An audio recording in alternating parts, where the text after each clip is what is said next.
Section 3 of the Glories of Mary by St. Alphonsus Liguori. Part 1, Chapter 1. Salve Regina, Mater Misericordiae. Hail Queen, Mother of Mercy. Section 3. How great is the love of our Mother for us. If, then, Mary is our Mother, let us consider how much she loves us.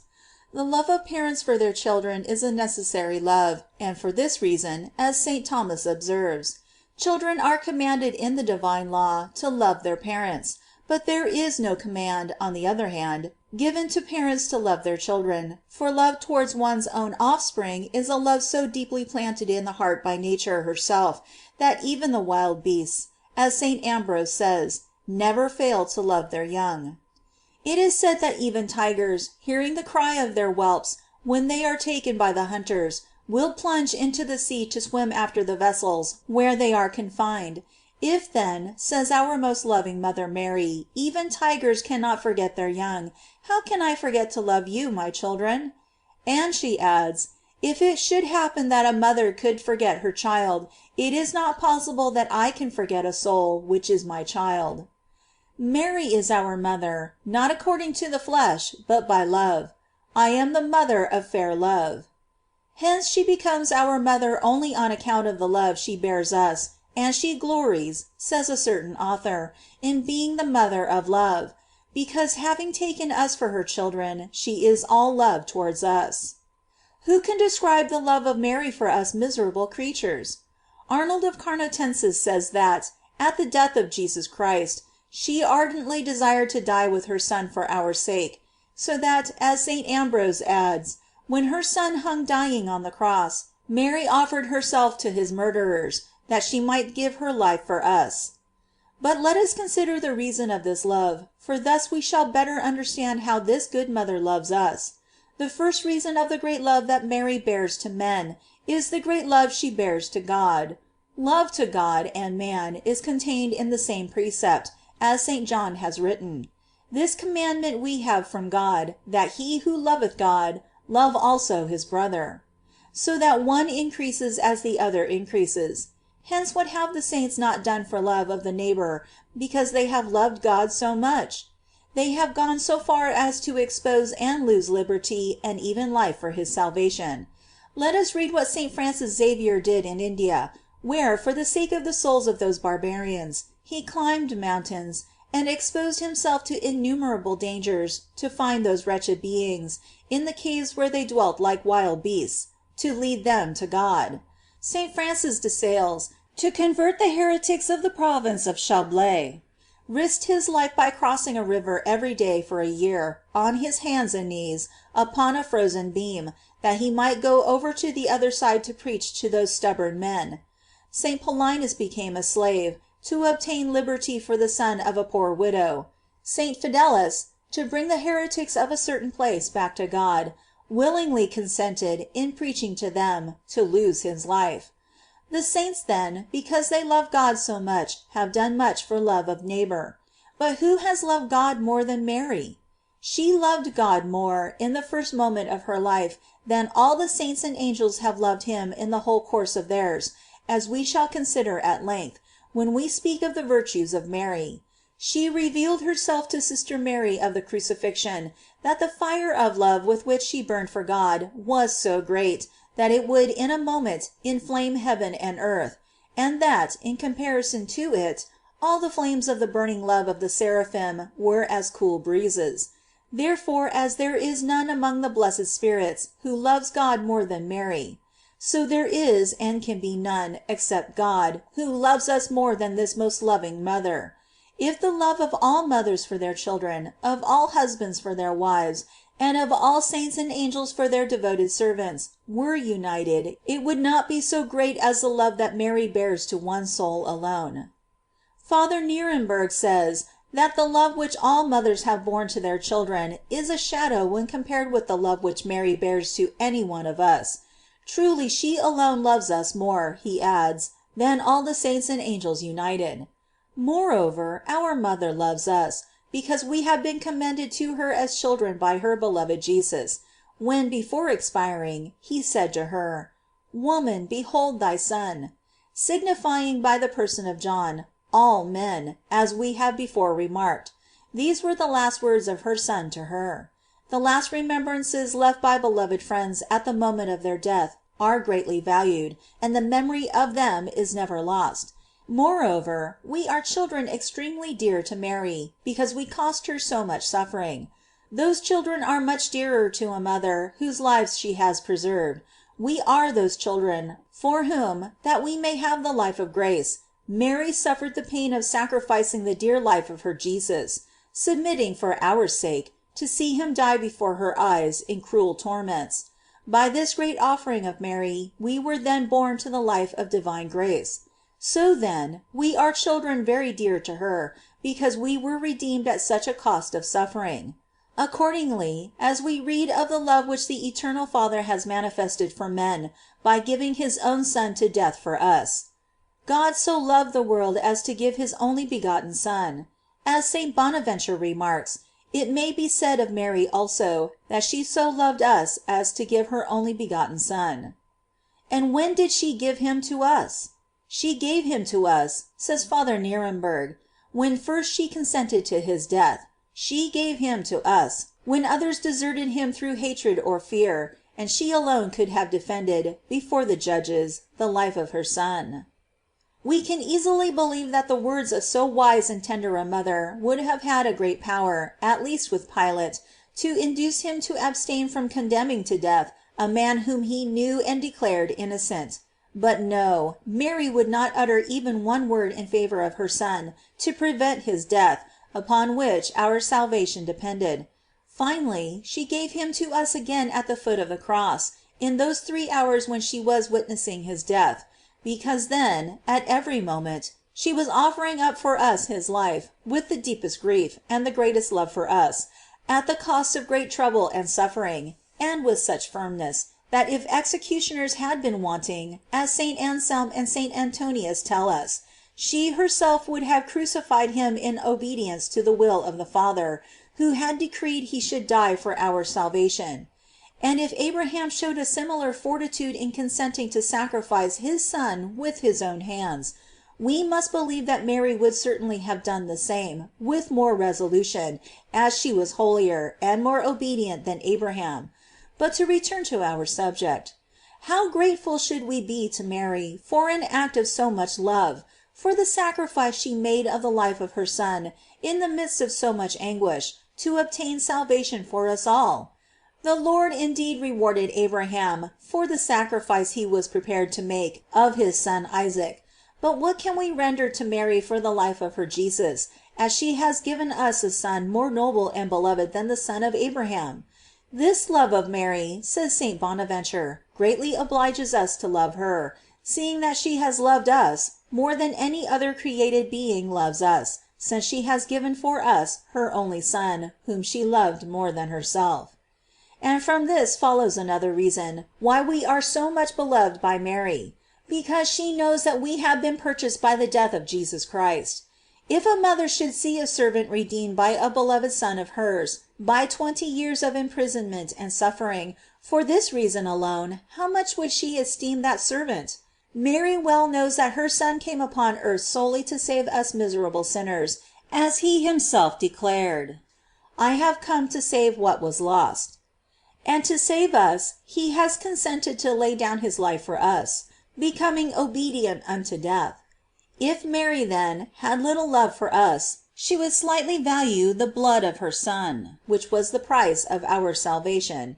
It was revealed to St. Elizabeth, a nun, that Mary, from the time she was in the temple, was always praying that God would quickly send his Son to save the world.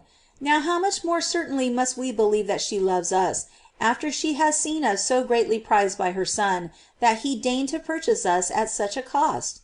And because all men have been redeemed by Jesus, Mary loves and favors all. She was seen by St. John clothed with the sun. And there appeared a great wonder in heaven, a woman clothed with the sun. She is said to be clothed with the sun, because as there is no one that can hide himself from his heat, so there is no one living on the earth who is deprived of the love of Mary.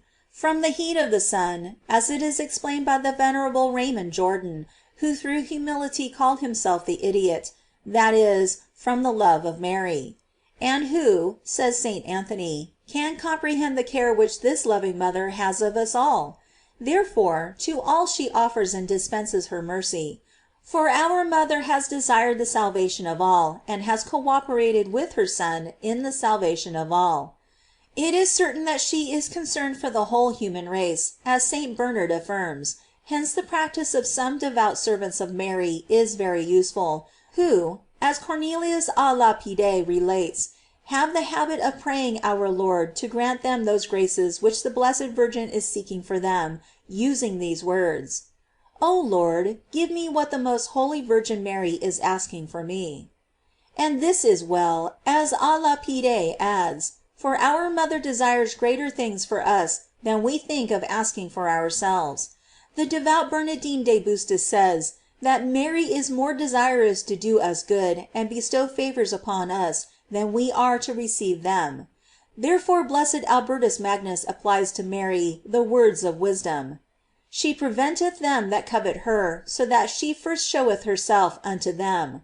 So great is the love, says Richard of St. Lawrence, which this good mother bears us, that when she perceives our necessities, she comes to relieve them. She hastens before she is invoked. If Mary then is good to all, even to the ungrateful and negligent, who have but little love for her, and seldom have recourse to her, how much more loving must she not be to those who love her and invoke her? She is easily seen by them that love her. Oh, how easy it is, exclaims the same blessed Albertus, for those who love Mary to find her, and find her full of love and pity.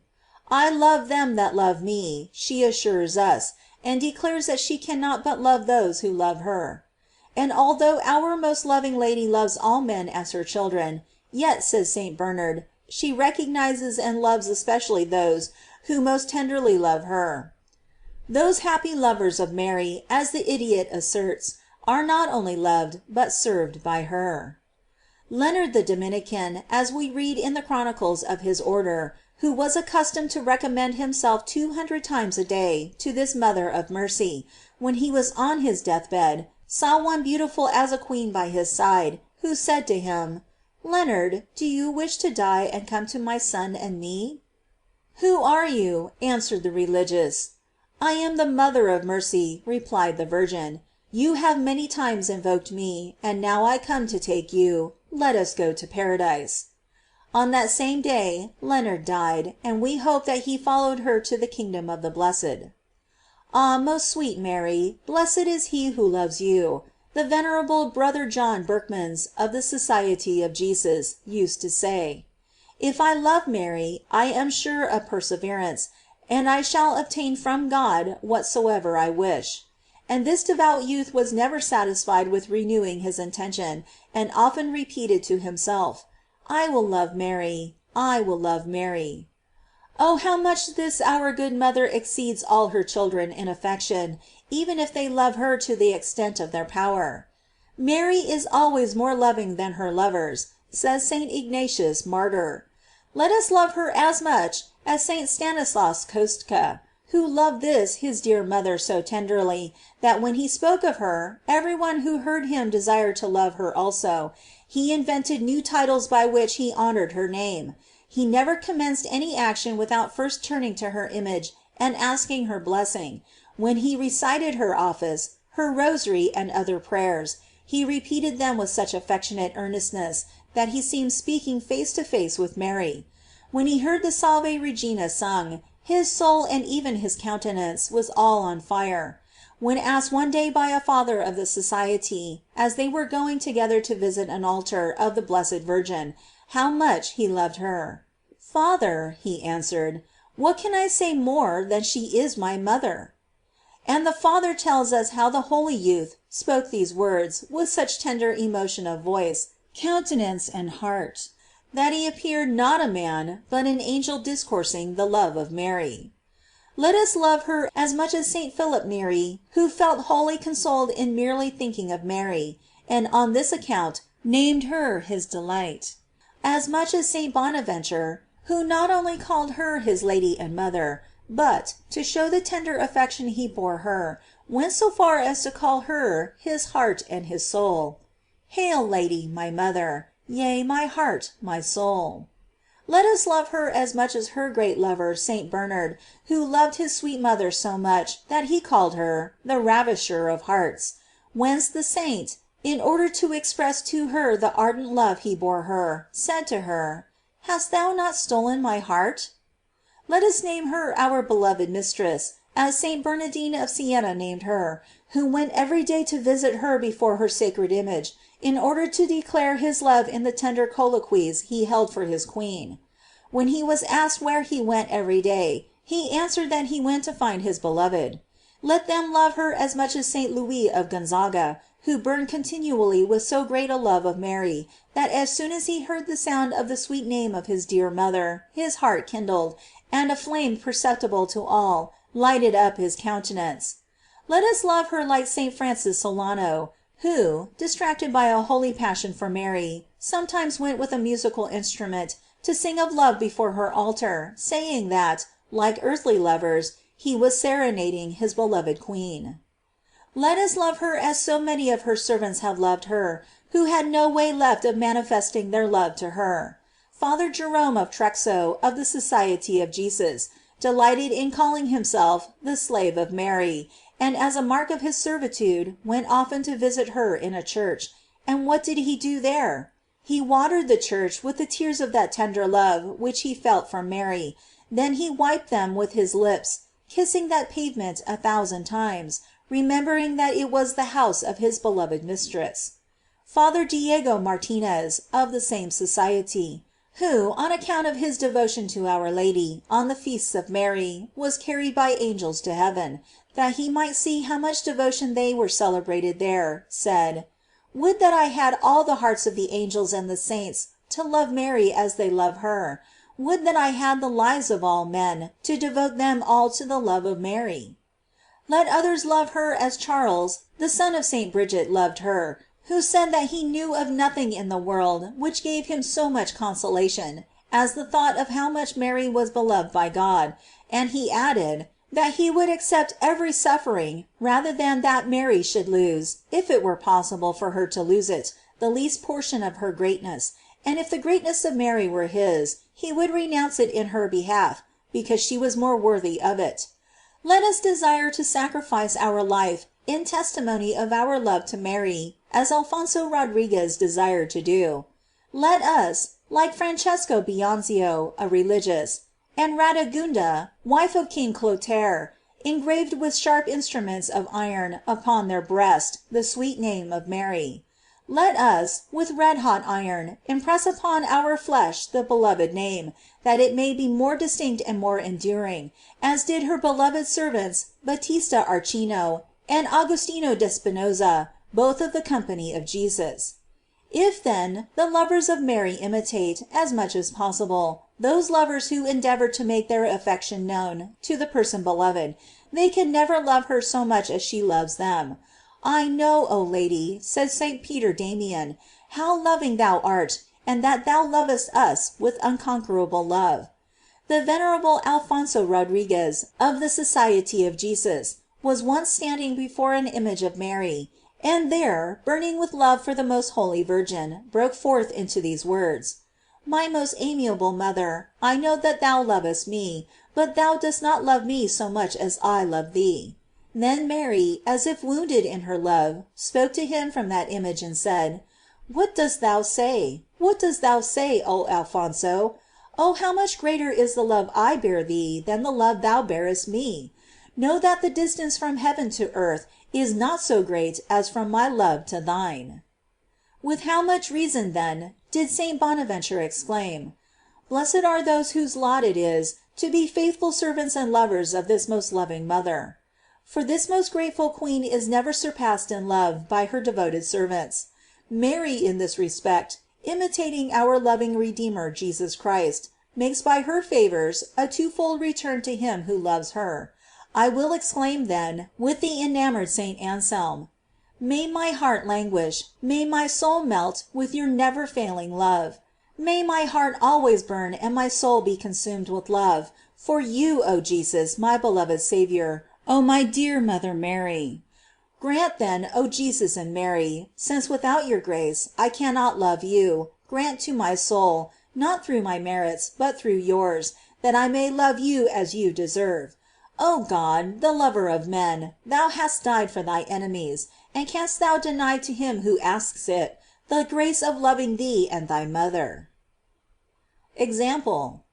It is narrated by Father Auriemma, that a poor shepherdess loved Mary so much, that all her delight was to go to a little chapel of Our Lady on a mountain, and there in solitude, while her sheep were feeding, to converse with her beloved mother and pay her devotion to her.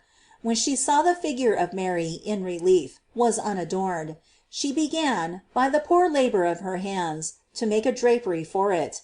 Having gathered one day some flowers in the field, she wove them into a garland, and then ascending the altar of the little chapel, placed it on the head of the figure, saying: "O my mother, I would that I could place on thy head a crown of gold and gems, but as I am poor, receive from me this poor crown of flowers, and accept it as a token of the love I bear thee."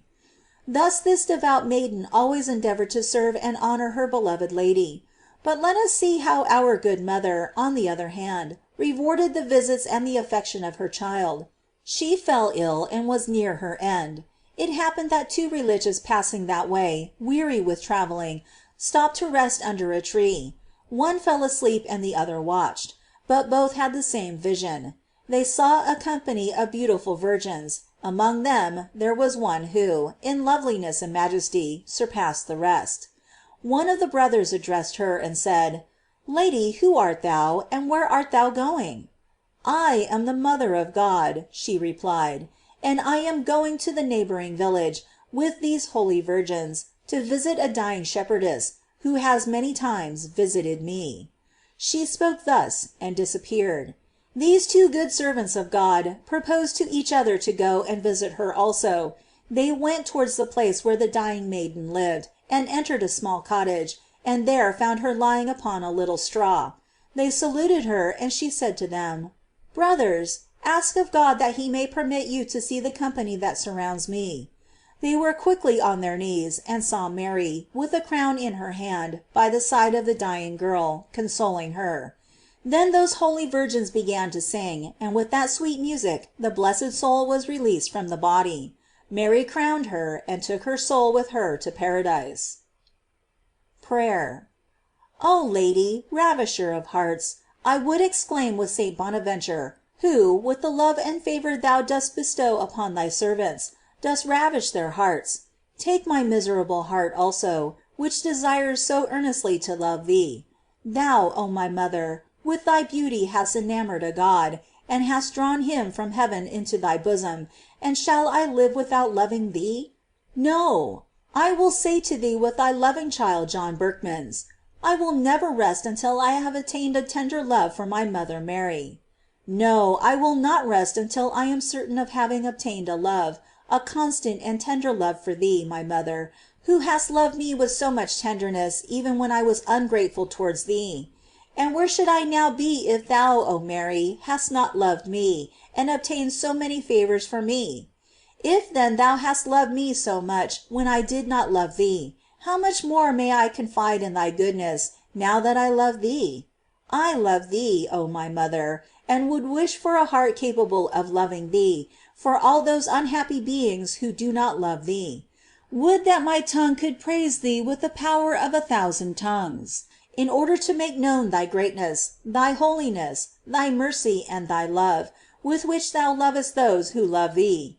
If I had riches, I would employ them all for thy honor. If I had subjects, I would make them all thy lovers. For thee and for thy glory I would give my life, if it were required. I love thee, O my mother, but at the same time I fear that thou dost not love me, for I have heard that love makes lovers like those they love. If then I find myself so unlike to thee, it is a proof that I do not love thee. Thou so pure, I so unclean; thou so humble, I so proud; thou so holy, I so sinful. But this, O Mary, is to be thy work. Since thou lovest me, make me like unto thyself. Thou hast the power to change the heart. Take then mine and change it. Let the world see what thou canst do for those who love thee. Make me holy, make me worthy of thy Son. Thus I hope, thus may it be.